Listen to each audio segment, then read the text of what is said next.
Eu andei por uma vibe de jogar jogos antigos. Sabe aquela, acredito eu, né, que todo mundo já teve, de querer reviver algum clássico do passado para lembrar de como era e aí arrumaram emuladores ou até compraram os jogos portados para novos consoles e PC. Então, por essas vibes aí. E alguns desses jogos eu percebo que envelheceram como vinho, já outros como cervejas largadas abertas no sol. Esses jogos antigos tinham coisas que hoje seriam consideradas atrocidades de design, por termos evoluído tanto em qualidade no ramo hoje em dia. E por qualidade, eu não tô me referindo só à qualidade gráfica, que, é claro, é a primeira coisa que vem na cabeça ao olhar as imagens em tela, pois afinal a primeira coisa que reparamos é nos gráficos e não na personalidade. Mas eu também digo de qualidade de vida do jogo, qualidade de narrativa. São coisas tão importantes e por mim até mais importantes do que o jogo ser bonito só. Até porque existem jogos feios e muito bons. E jogos que na verdade até são feios de propósito para poder passar alguma mensagem ou enfatizar algum elemento que ele possui, como Cruelty Squad e High on Life.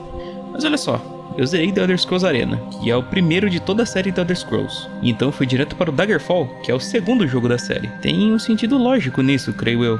E olha, a diferença entre um jogo e outro é colossal. Daggerfall tem um mapa paradoxalmente maior do que o da Arena, mesmo se passando em uma porção do continente de Tamriel, sendo que o primeiro era todo o continente. Seus gráficos melhoraram consideravelmente e a sua HUD melhorou um pouquinho. Suas mecânicas foram expandidas e aprimoradas, mas o jogo passa o exato mesmo sentimento que o seu antecessor. Eles arrumaram uma falha muito grande do primeiro, que foi sua narrativa, que era horrível de mal feita. A Bethesda conta que queria reviver as boas épocas de jogar RPG de mesa, então você poderia traçar o seu próprio destino e fazer o que quisesse no jogo, que é uma alegação até que bem ousada a se fazer naquela época, eu devo dizer, onde os jogos estavam tecnologicamente limitados, mas não que isso queria dizer muita coisa, né? Afinal, eles conseguiam fazer coisas incríveis mesmo assim. O que acontece é que a missão principal do jogo era sempre, e eu digo sempre, a mesma coisa. Você investigava onde teria pistas do próximo fragmento do cajado que precisava restaurar. Aí um NPC iria te dizer que precisa de um item para traduzir os Elder Scrolls. Aí nos Elder Scrolls vai ter a localização do fragmento do cajado. Então basicamente era essa a dinâmica.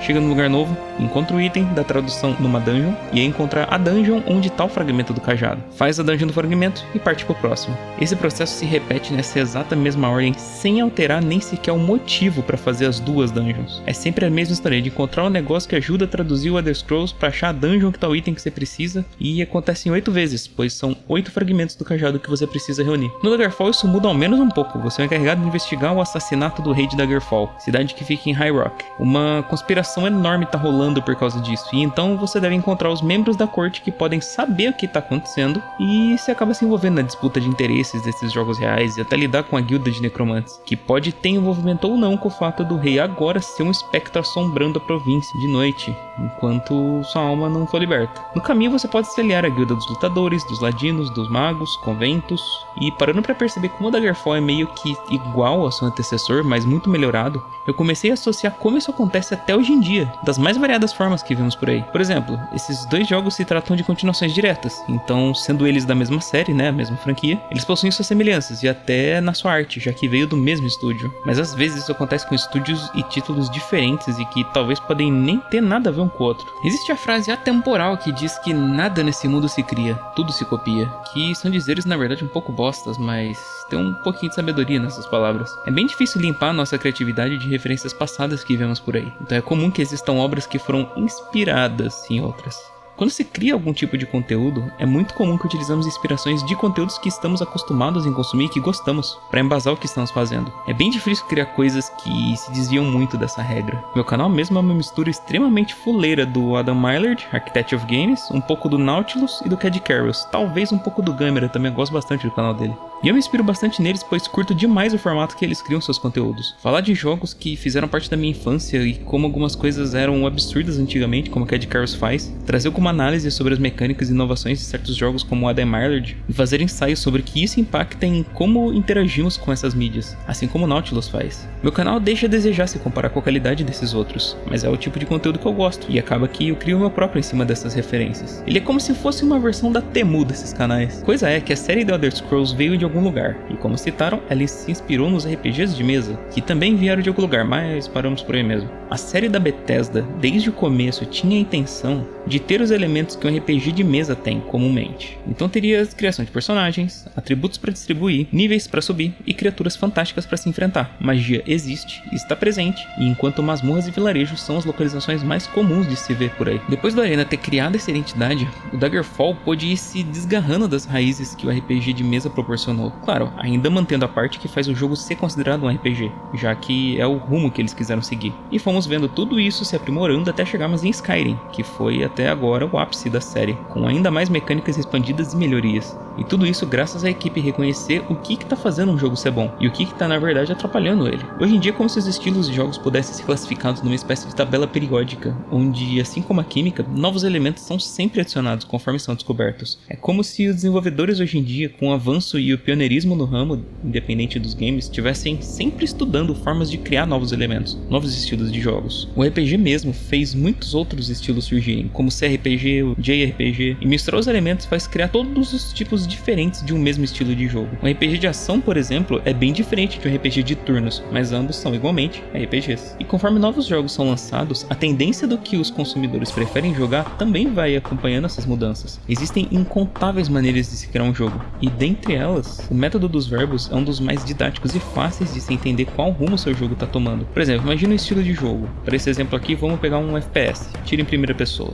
O núcleo de toda a gameplay de qualquer jogo desse estilo é justamente ser em primeira pessoa e ser um jogo de tiro. Deep Rock Galactic possui exatamente esses elementos. Os verbos aparecem sendo todas as ações que os jogadores podem fazer no jogo, ou que podem acontecer com eles durante qualquer gameplay. No caso de DRG, atirar, pular, recarregar, morrer, correr, minerar, reviver, bater, escoltar, iluminar, dizer Rock'n'Stone. E os verbos implicam em coisas que podem acontecer no jogo, solidificando o loop de gameplay dele. Se colocarmos Deep Rock Galactic lado a lado com qualquer outro FPS, eles vão ter suas semelhanças, mas não totalmente. Esses verbos são coisas que existem em comum com os vários elementos da tabela periódica, mas eles mudam drasticamente como um jogo de um mesmo estilo ou elemento funciona, comparado a outro do mesmo tipo. Quando reconhecemos quais verbos são importantes e quais são dispensáveis para criar um novo jogo, é aí que começamos a experimentar com essas coisas. Se jogarmos DRG dentro de uma panela e fervermos para reduzir os seus verbos até sobrar só o núcleo dele, podemos criar um jogo completamente diferente partindo daí. Atirar pode não se referir a uma arma, mas a uma câmera fotográfica, mantendo o aspecto de primeira pessoa e tiro.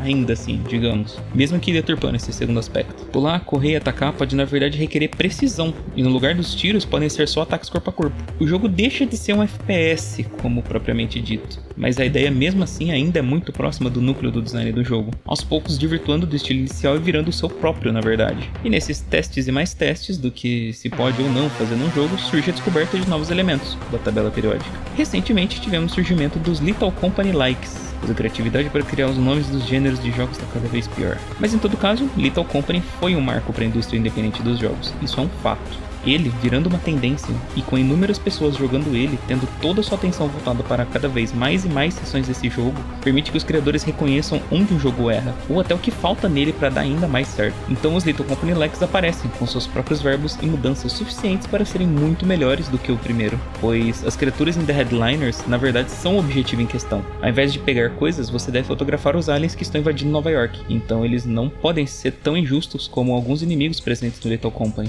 Claro que assim como outro, ele possui sua dificuldade, que não começa tão complicada assim na verdade, permitindo uma curva de aprendizado muito melhor, e escalando a dificuldade conforme o progresso acontece, até chegar num ponto que os jogadores conscientemente decidem se arriscar mais para dar o close certo. Cada aspecto de um jogo não tá nele à toa, claro que pode estar sem querer, mas não passa disso, pois o desenvolvedor teve de pensar, planejar, desenhar, programar e testar se esse elemento tá dando certo ou não. Pode ser irritante um inventário que só cabe 4 itens pequenos e mãos que ficam ocupadas com objetos pesados, além de tudo limitando seu movimento, mas isso tudo não tá presente no Little Company à toa. Ele é um jogo extremamente punitivo, mas a graça dele tá justamente nisso, dar boas risadas por causa de ganância, tomar sustos o tempo inteiro e trabalhar em equipe para terem sucesso e serem demitidos juntos. Já Repo, e sim, eu prefiro falar Repo do que Ripple, é outro que segue à risca essa mesma fórmula.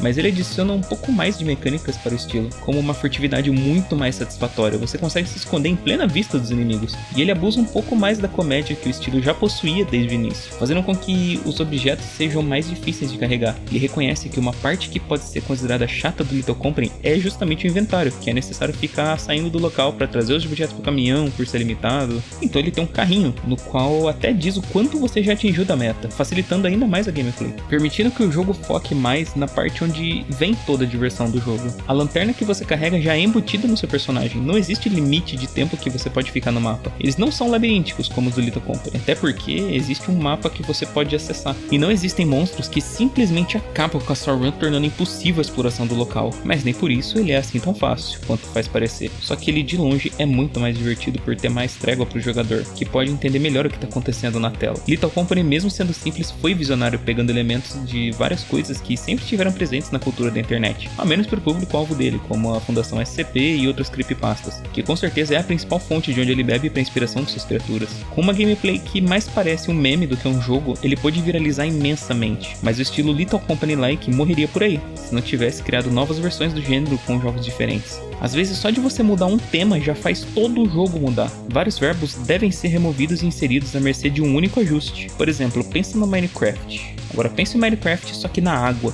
Temos subnáutica. E respirar e nadar viram as duas novas leis nas mecânicas ao lado de sobreviver e criar. Souls-like também é um estilo que foi explorado à exaustão hoje em dia, pois há muitos jogos que pegam o que faz um jogo Souls ser o que ele é e reinventa, seja em outro tema ou em outro estilo, inclusive tirando parte da dificuldade ou adicionando seus próprios verbos no meio da mistura. E os jogos antigos ajudaram a moldar muito do que jogamos hoje em dia. Muitas coisas são como são por causa deles, e como eles começaram sendo, na verdade. Survival Horror é um gênero tão bem consolidado que teve suas origens lá nos primeiros Alone in the Dark, que traziam suas próprias inovações, onde antes eram jogos de câmera estática, hoje podem conter elementos de tiro em terceira pessoa, sem deixar a qualidade do terror a desejar. Graças a Resident Evil, que também ajudou a dar um gás nesse tipo de jogo, vários outros puderam existir e interar este outro elemento da tabela periódica, até porque de um único elemento podem ser extraídos vários outros. Tendo em mente, por exemplo, só sobrevivência, vários jogos como The Forest, Green Hell e Don't Starve vão até Terraria, Minecraft e Flame in the Flood,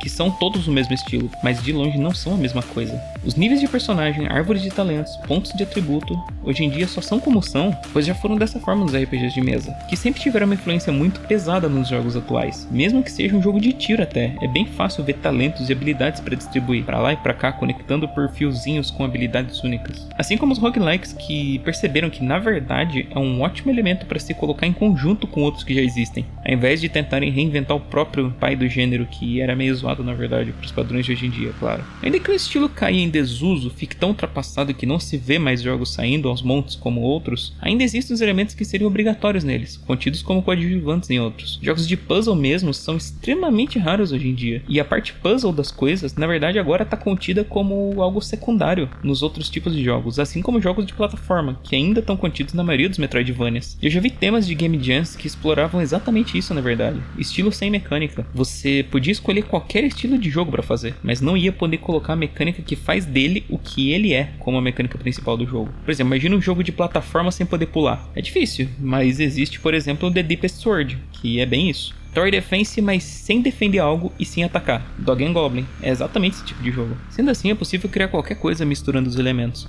e entender como os jogos do passado moldam os de agora e provavelmente vão continuar moldando os do futuro. Cada vez mais inovações vão aparecer, porque basta você pensar como seria tal jogo mas sem isso, para talvez surgir uma coisa completamente nova. Como seria Minecraft só que na água? Como seria Castlevania só que de insetos?